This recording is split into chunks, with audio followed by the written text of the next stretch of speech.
బాధలు పర్వాలేదండి. చంద్రబాబు నాయుడు గారు ఈ వయసులో కూడా ఆ వ్యక్తి జనాల కోసం ఆయన బాగానే చేస్తున్నాడు. చంద్రబాబు నాయుడు గారు బాగానే చేస్తారు. ఇప్పుడు ప్రతి ఒక్కళ్ళకి కూడా వ్యక్తి వరకు కూడా ప్రతి ఒక్కరికి కూడా పరిహారం ఇవ్వాలి, నష్టపరిహారం అనేది ఇస్తానండి. బాగానే ఇస్తాను. బాగానే ఉందా? వచ్చినాయండి, మీకు అమౌంట్ వచ్చిందా? ఈ సమయంలో కనీసం ఎంతో కొంత ప్రభుత్వం నుంచి చిన్న సాయం అయినా కూడా సాయం బాగానే చేస్తాను. ఇది ఉండాలి ప్రభుత్వానికి ఉంది. బాగానే చేసింది. ఏం పర్వాలేదు. అంతా అంతా ఇవ్వాలంటే వాళ్ళు కాదు. అవుద్దా బాబాయ్? నిజంగా చెప్పాలంటే కుటుంబానికి కనీసం ₹1,00,000 అయినా ఇవ్వాలి.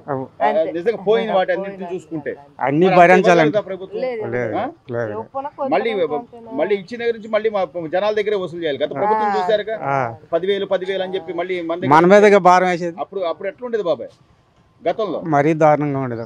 ఇప్పుడు ప్రస్తుతానికి మాత్రం పరిస్థితి బాగానే ఉంది. ఇప్పుడు ఏమో లేదు. చంద్రబాబు గారు బాగానే చూస్తున్నారు జనాలు. సార్, ఈ రోజున ఈ వాంబే కాలనీ కానివ్వండి, సింగ్ నగర్ పరిసరాలు కానివ్వండి, ఎంతో మంది అన్నీ కోల్పోయారు ఆ గత వరదల్లో. సో అది ఎవరు ఊహించింది కాదు. ఈ రోజున ప్రభుత్వం నుంచి ఎంతో కొంత ప్రతి వరద బాధితుడికి సాయం అందాలి అనే క్రమంలో ఆయన తీసుకున్న నిర్ణయం కానివ్వండి, అందరి డబ్బులు వస్తున్నాయా సార్? వస్తున్నాయండి. దాదాపు పేర్లు వచ్చిన వాళ్ళు సగం మందికి వచ్చినాయండి. ఇంకా రావాలి. ఈ 30 తారీఖులో పడతాయి అంటున్నారు. బండికి మాకు 3,000 వేశారు, 25,000 వేశారండి.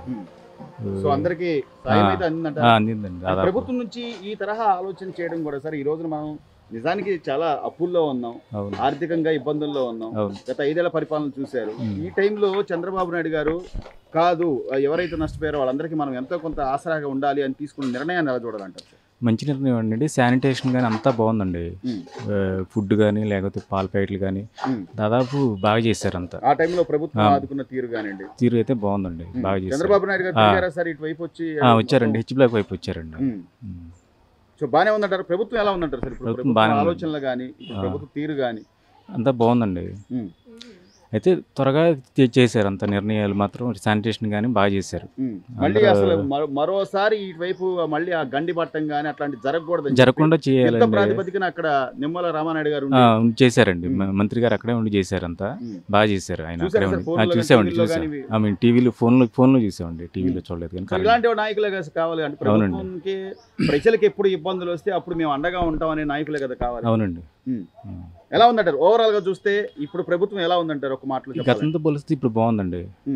అయితే మొత్తం స్పీడ్ గా చేశారు చంద్రబాబు నాయుడు గారు వచ్చిన తర్వాత. మళ్ళీ రికవర్ అవ్వడానికి కొంచెం టైం పడుతుంది. ప్రభుత్వం తరపున అయితే బాగానే చేశారు. అమ్మ, ఆ రోజున వరద ప్రవాహం వచ్చినప్పుడు కానివ్వండి, మీ ఇళ్ళన్నీ కూడా పూర్తిగా మునిగిపోయిన పరిస్థితి, చాలా నష్టపోయారు.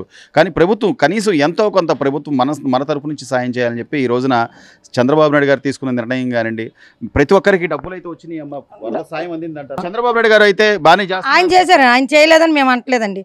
ఆయన ప్రభుత్వం మటుకు ఇప్పుడు వరకు ఆయన కాబట్టి ఈ స్థితిలో ఉన్నాము. అదే జగన్ గారి ప్రభుత్వం అయితే ఇలా ఉండేవాళ్ళం కాదు. అప్పుడు జనాలే పోయేవాళ్ళం. కాకపోతే వరదలు వచ్చినప్పుడు మట్టుకి సాయం చాలా ఇబ్బంది పడ్డాము. చాలా నరకం పడ్డాము. అసలు నరకం అంతా పగోళ్ళకి కూడా వద్దు. నరకం మటుకు బాగా పడ్డాము. కానీ ఆయన కాబట్టి తొందరగా మమ్మల్ని చేశాడు కాబట్టి తొందరగా ఒడ్డెక్కాం.